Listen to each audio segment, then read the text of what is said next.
Powoli szykujemy się do rozstania z Czarnogórą. Ostatnim przystankiem w Czarnogórze była miejscowość Kotor.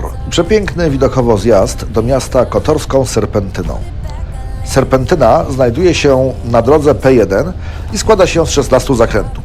Co prawda, lokalesi ponumerowali je ciut inaczej i wyszło im aż 33. No cóż, gdyby policzyli zakręty od samej Cetyni, wyszłoby im jeszcze więcej.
Jeszcze wykwintne zakupy w sklepie.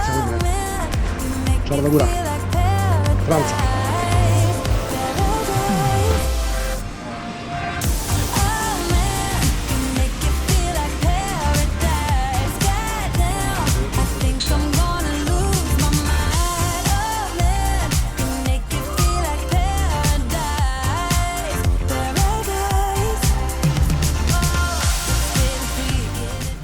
W Kotorze przesiedzieliśmy kolejny dzień, bolało niemiłosiernie. I dopiero kolejnego, około 10 wyszło słoneczko i przestało padać.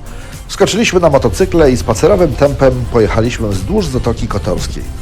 To tylko 50 km jazdy, za to cały czas droga wiodła nad samą zatoką, przy opadających do niej górach, bardziej pagórkach. Widoki trochę jak ze skandynawskich fiordów, lecz temperatura już od rana zdecydowanie nie taka sama.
W miejscowości Herceg Nowi poszukaliśmy słynnego targowiska, na którym Robert Makłowicz robił zakupy do jednego ze swoich odcinków z pobytu na Bałkanach, lecz niestety trafiliśmy na dzień bez targu, więc nie zatrzymując się nawet, minęliśmy plac zacieniony pięknymi platanami i pojechaliśmy dalej.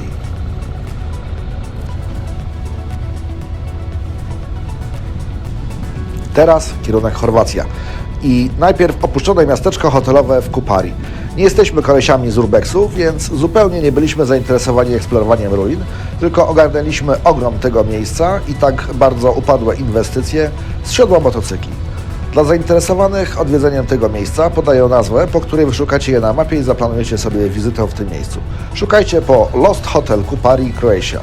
W razie problemów plaża Kupari lub Zatoka Umarłych Hoteli. To właśnie przy plaży Kupari znajdują się owe hotelowe szkieletory, które tuż przed wojną domową w byłej Jugosławii przeżywały największy rozkwit, przyjmując kilkadziesiąt tysięcy gości rocznie. W portalu krolaw.pl znaleźliśmy taki opis. Dzięki swojemu położeniu i charakterowi ośrodek był traktowany jako obiekt strategiczny. 4 października 1991 roku Kupari zostało ostrzelane z morza przez fregatę rakietową Jugosłowiańskiej Armii Ludowej, a następnie zajęte przez Serbów. Dubrownik. Dubrownik to oczywiste miasto do odwiedzenia w czasie podróży przez południową część Chorwacji. W Wikipedii wyczytaliśmy, że Dubrownik jest najchętniej odwiedzanym przez turystów miastem w Chorwacji. Miasto to słynie z zabytków, architektury, lokalnej kuchni i życia nocnego. Stare miasto w Dubrowniku, jako zespół miejski, w całości zostało wpisane na listę Światowego Dziedzictwa Kulturowego UNESCO. Nam nie było dane sprawdzać ani wykwintnej lokalnej kuchni, ani zaznań życia nocnego, gdyż na łażenie po Dubrowniku mieliśmy tylko jeden dzień w planach podróży. Jednakże dzień ten dał nam szansę na podjęcie decyzji, by jeszcze wrócić do tego miasta. Zdecydowanie poza szczytem sezonu i przy mniejszych upałach. Ceny w Dubrowniku okazały się nie aż tak wysokie, jak podają przewodniki, lub trafiliśmy na lokale wyłączone spod miejscowej drożyzny. Nie wiem, to były nasze pierwsze w tym roku kulinarne przygody w Chorwacji. O cenach na Bałkanach będzie jeszcze kilka słów w jednym z kolejnych odcinków.